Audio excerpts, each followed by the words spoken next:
주일날 육상 결승전이 있다는 얘기를 듣고 육상 결승전을 포기하는 겁니다. 하필 또 시간이 또 예배드리는 시간 11시에. 그래서 육상 결승전에 나가질 않고 그 시간에 예배드렸다는 거예요. 근데 자신의 주 종목이 아닌 400m에서 오히려 결승전에 가서 금메달을 따고, 또 본인이 이제 하나님께서 나를 이 땅에 보내주신 이유는 중국에 대한 비전이 있었다라고 해서 중국에 가서 선교를 합니다. 때마침 2차 대전이 터져가지고 많은 포로로 잡혀서 수용소에서 나중에는 거기서 전도하다가 삶을 마감을 하는데, 그만큼 신앙이 깊긴 하지만 우리가 보기에는 참 본받을 만하다라고 하지만 그렇게 예수 잘 믿는데 왜 저렇게 비참한 삶을 살아야 되나 라고 반문할 수도 있을 수도 있어요. 여러분 한번 곰곰이 생각하고 계세요. 성경을 쭉 읽다가 대부분 구약의 중간부터 뒷부분은 다 선지서 이야기거든요. 거기 가장 참 마음이 아팠던 선지자 중에 하나가 예레미야입니다. 예레미야는 하나님께 사명을 받고 너 내 말 전해라. 근데 말씀 전한 거예요. 근데 온갖 핍박을 받잖아요. 그냥 말씀만 전했는데 핍박을 받은 거예요. 모욕당하고 멸시당하고 구타당하고. 하나님이 그게 나중에 유대인들이 도망가잖아요. 예굽으로 같이 가자는 거예요. 나 싫다고, 나 안 간다고. 하나님이 거기 가면 죽는다고 그러니까 나 안 갈 거라고, 가지 말라고 그렇게 말씀을 전했는데도 그렇게 고집을 펴요, 이 백성들이. 그럼 본인만 가면 되잖아요. 왜 예레미야 선지자를 억지로 끌고 가냐고요. 그리고 예레미야 선지자가 거기서 죽어요. 하나님의 일을 하다가 비참하게 죽는 거예요. 이게 어떻게 된 건가라고 생각을 할 수 있는데 그 대답이 하박국서에 나와요. 심판은 반드시 악인은 반드시 심판을 받고 의인은 구원을 받는다라고 하는 하나님의 대답이 하박국 선지자를 통해서 나타납니다. 그러니까 우리가 예수 잘 믿는데 이렇게 핍박받고 어렵게 사느냐, 이렇게 힘들게 사느냐, 여러분 타발할 필요 없어요. 비록 더딜지라도 기다리라. 하나님 반드시 공의의 하나님, 심판받는다. 악한 사람은 그냥 놔두질 않는다는 거예요. 언젠가는 반드시 심판을 받을 것이며 의인은 구원을 받을 거니까 너희는 악인이 잘되고 형통한 거 부러워하지 말고 오직 믿음으로만 살아라 라고 합니다. 할렐루야. 예수를 믿는 저나 여러분들은 그래서 옆에 나보다 참 못된 사람들이 잘된다고 부러워하면 지는 거예요.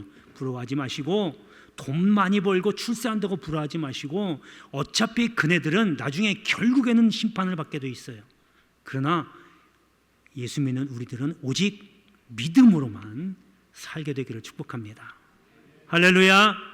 예. 자, 오늘은 그래서 일꾼이 복되다라고 하는 제목으로 말씀을 증거하려고 합니다. 여러분, 아담과 하와가 하나님께 불순종하고 죄를 짓습니다. 그래서 에덴 동산에서 쫓겨나요. 그리고 하나님이 벌을 내립니다. 여자는 해산의 고통을, 남자는 평생 땀 흘려 수고해야 땅의 소산물을 먹을 수 있게 합니다.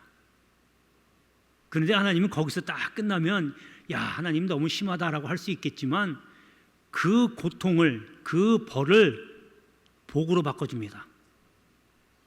그러니까 여자는 해산의 고통을 당하지만 그 해산의 고통을 통해서 아이를 낳고 아이를 통해서 기쁨과 행복을 누리는 거예요. 여러분, 그래서 부송애보다 모송애가 더 강한 겁니다. 그 남자는 평생을 일해야 돼요. 땀 흘려 수고하고 스트레스 받아가면서 열심히 일을 해야 돼요. 그런데 그것이 고통인 줄 알았더니 하나님이 또 그 일을 통해서 보람을 느끼게 하고 즐거움을 갖게 하는 거예요. 그러니까 남자들은요, 일을 해야 돼요. 나가서 일을 해야 된다고요. 백수짓을 하면 안 돼요. 자, 그래서 하나님의 일꾼도 마찬가지로 하나님께서 우리에게, 저나 여러분들에게 생명을 주시고 이 땅에 보내주셨어요. 왜? 아직도 하나님이 여러분들을 왜 안 불러가느냐? 아직 할 일이 남아 있거든요.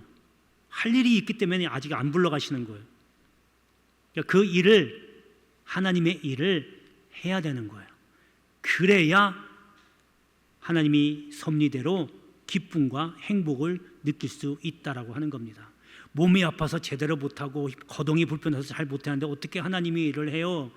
여러분 찾아보세요. 하나님의 일이 꼭 그냥 무슨 육신적인 일만 해야 하나님의 일인가요?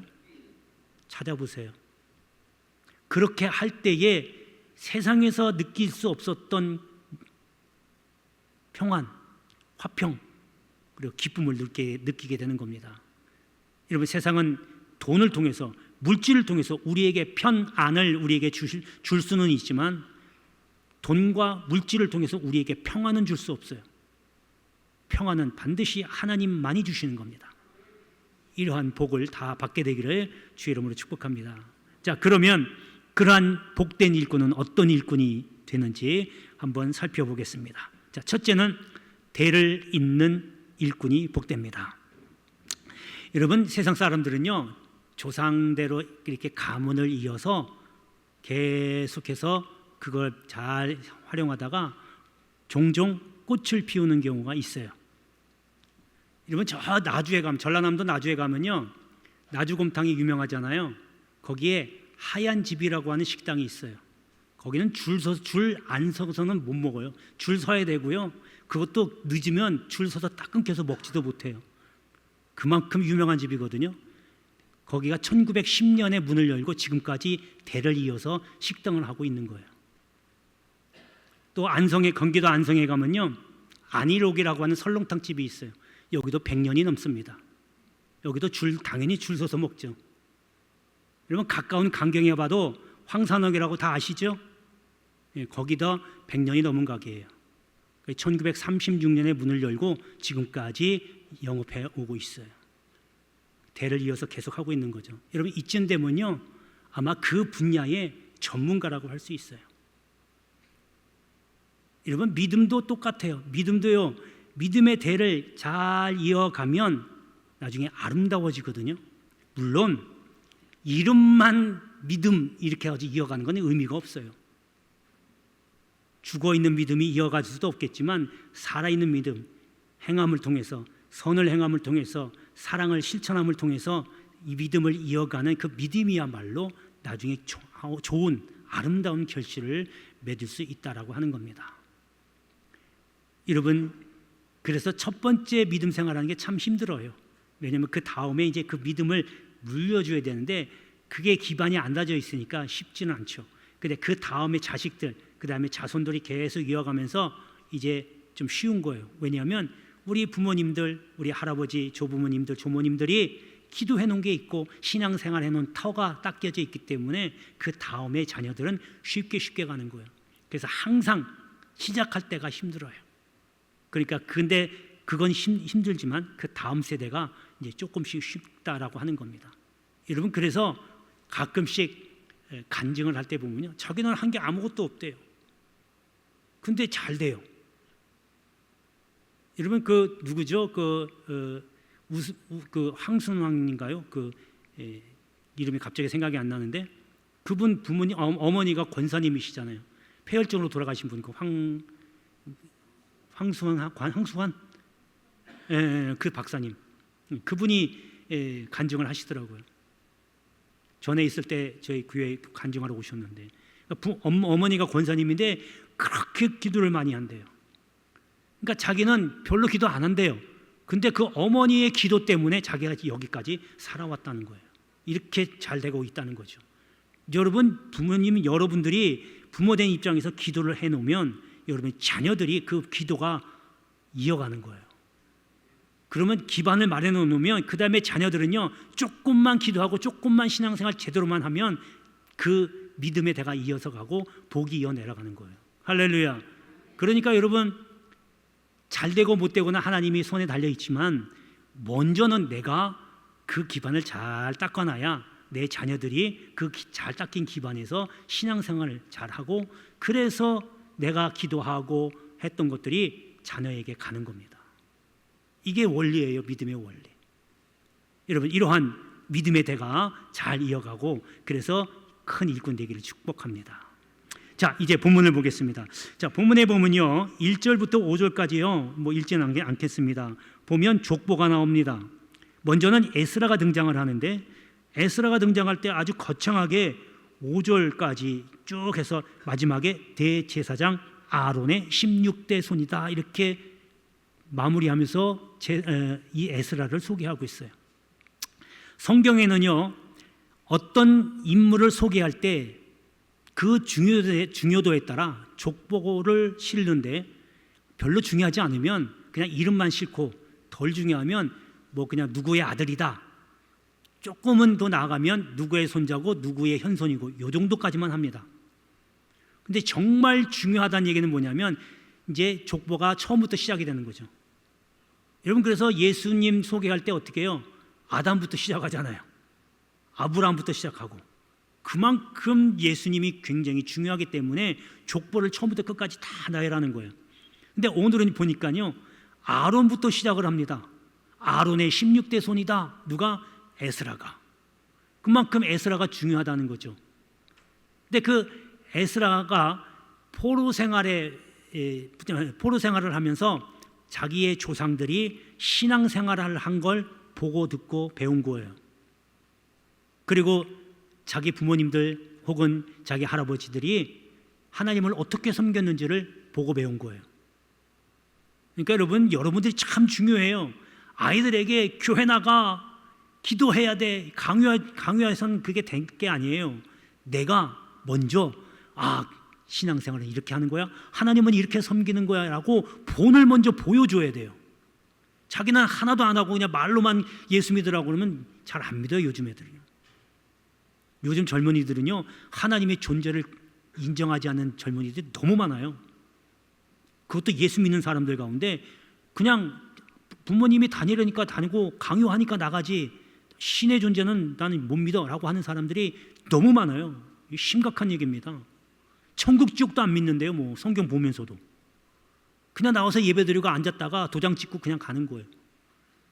부모님들이 첫째적인 신앙교육이 필요합니다. 그 다음에 두 번째 신앙교육이 교회에서 이루어지는 거예요. 그 신앙교육은요, 입이 아니라 내가 먼저 부모님들이 몸소 실천하면서 해야 된다는 겁니다.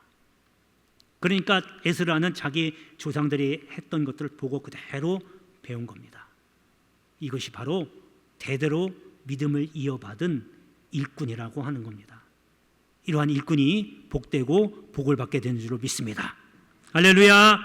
자, 이제 두 번째는요, 권위 있는 일꾼입니다. 이런 일꾼이 복을 받는데요, 여러분, 어떤 학문이나 어떤 기술, 어떤 분야에서 최고가 되면 우리는 이런 사람을 권위가 있다라고 합니다. 여러분, 그래서 대학 졸업하면 학사학위를 받아요. 학사학위 받은 것보다 박사학위가 더 권위가 있어요. 더 많이 깊이 알잖아요. 여러분, 기능장이라고 하는 게 있고 기술사라고 하는 게 있어요. 우리 흔히 얘기하는 기술자라고도 하는데 있어요. 기능장은 어떻게 되려면 기능사 2급을 따야 돼요. 그리고 거기서 어느 정도 경력을 쌓고 그 다음에 기능사 1급을 땁니다. 요건 뭐 분야는 다 상관없어요. 어느 분야든지. 자, 그리고 나서 거기서 기능사 1급을 갖고 15년 이상을 그 분야에서 종사를 해야 돼요. 그러면 기능장이 될 수 있는 자격이 주어져요. 그냥 다 주는 게 아니고 거기서 또 시험에 합격을 해야 돼요. 그러면 기능장을 줍니다. 그건 뭐냐면 정부에서 이 사람은 이 분야의 최고라고 인정해 주는 거예요. 기사도 마찬가지입니다. 분야는 조금 달라도 기사도 2급부터 시작해서 1급 그리고 15년 이상 그 분야에 종사를 하고 나서 시험을 치러서 기술사가 되는 거예요. 이거 역시 마찬가지로 정부에서 국가가 당신은 이 분야에서 최고입니다라고 하고 인정해 주는 거예요. 우리가 흔히 명장이라고 말하죠. 뭐 자동차의 명장입니다. 뭐 영상 보니까 그런 말 많이 나오더라고요. 이 사람은 엔진 소리만 들어도 뭐가 고장난지 다 알아요. 뭐 그거 인정해 주는 거겠죠. 뭐 그런 비슷한 겁니다. 그래서 이런 권위가 있는 사람, 이런 사람이 일꾼이 되면 권위 있는 일꾼이 되기 때문에 복이 된다라고 하는 겁니다. 그래서 여러분, 믿음도 말씀도 마찬가지로 이런 권위가 있어야 돼요. 그냥 어설프게 알지 말고 항상 보면요, 얕은 물이 첨벙첨벙되기가 심하잖아요. 깊은 물에 돌 던지면요 소리가 안 나요. 항상 어설프게 알고 어설프게 죽으니까 시끄러운 거예요. 이 말씀을 알려면 깊이 알고 믿음도 깊이 있게 믿고, 이래서 이런 분야에 여러분 최고가 돼서 권위 있는 믿음을 갖게 되기를 주의 이름으로 축복합니다. 자, 이제 본문을 보면요, 본문에 보면 6절에 모세 율법에 익숙한 학자라고 소개하고 있습니다. 에스라를 이렇게 소개하고 있어요. 그러니까 에스라는 율법, 모세의 율법에 능통했어요. 아주 통달했다는 얘기예요. 그러니까 지금처럼 얘기하면 최고의 권위가 있는 사람이다라고 하는 겁니다. 그래서 이 율법을 통해서 부흥운동을 일으킨 거예요. 이 당시에는 예루살렘 성전이 중건이 됐고 성전도 재건되어 있었어요. 근데 이스라엘 백성들이 세속화된 거예요. 신앙이 세속화된 거예요. 그래서 에스라는 자기가 통달한 율법을 가지고 부흥운동을 일으켰고 이것이 성공했던 겁니다. 여러분, 이러한 권위 있는 믿음의 사람, 믿음의 일꾼이 되어서 하나님께로부터 복을 받게 되기를 주의 이름으로 축복합니다. 자, 마지막 세 번째는요, 모범적인 일꾼입니다. 여러분, 아무리 권위가 있어도요 본이 되지 않으면 그 아무 쓸모 없어요. 예수님 당시에 율법학자들이 있었어요. 그 사람도 마찬가지로 율법에 능통한 사람입니다. 그런데 예수님으로부터 책망을 받는 거죠. 왜 그러냐면 원래는 그런 자리에 있으면 사람들로부터, 백성들로부터 존경을 받아야 되는데 본인이 안 되는 거예요. 입으로만 하나님 어쩌고 저쩌고 자기 하는 행동은 다 자기 주머니에 들어가는, 자기 욕심 채우고 하는 것들이 많기 때문에 예수님이 그걸 보고 회칠한 무덤 같다고 얘기하면서 책망을 합니다. 그래서 이렇게 누가복음 11장에 보면 이르시되 화 있을진저 또 너희 율법 교사여 지기 어려운 짐을 사람에게 지우고 너희는 한 손가락도 이 짐에 대지 않는도다. 말만 앞세우고 행동은 안 한다는 거예요. 언행이 불이치하는 거예요. 여러분, 본이 되는 게 정말 중요합니다. 내가 어떤 위치에 있건 간에, 내가 누구든지 간에 말보다는 행동으로 먼저 앞서야 돼요. 말을 많이 하면 실수가 있게 마련이거든요. 우리가 그러잖아요. 뭐 흔히들 하나님께서 입을 하나로 만든 이유는 말을 적게 하라고. 그래서 말하기 전에 행동을 먼저 보여주고 그 다음에 하면 실수가 적죠. 여러분, 이런 모범적인 일꾼, 오늘 본문의 10절 한번 보겠습니다. 율법을 연구하여 준행하며 라고 되어 있습니다. 에스라가 그렇게 했다는 거예요. 그러니까 에스라는 율법에 능통하고 정통했지만 보니까 준행했다 그럽니다. 그 말씀, 율법을 지킨 거예요. 그리고 이스라엘 백성에게 율법을 가르친 겁니다. 여러분, 저도 목사지만 목사도 정말 힘든 게 뭐냐면 말씀을 여러분에게 가르치잖아요. 전하잖아요. 근데 말씀을 전하면서 본인은 실행을 안 하면요, 이건 말씀 전하나 마나요. 그래서 늘 경계하고 늘 채찍질을 합니다. 제가 지키지 못할 것 같으면 아예 못 전해요. 안 납니다. 이렇게 전하고 나서도 내가 그렇게 하려고 애를 써야 돼요. 그래야 여러분들이 그걸 보고 말씀이 이런 거구나 보고 듣고 실천하시죠. 말씀의 역사가 일어나려면 말씀을 실행해야 돼요. 말씀을 머릿속에 있으면 그냥 그걸로 끝나지만 말씀을 내 손과 발로 통해서 움직이고 실행하면 말씀의 역사는 반드시 일어나게 됩니다. 할렐루야. 하나님의 말씀은 능력이 있는 줄로 믿으시죠? 할렐루야. 그러면 실천하십시오. 행하십시오. 그러면 말씀의 역사가 여러분 삶 가운데 드러나게 될 줄로 믿습니다.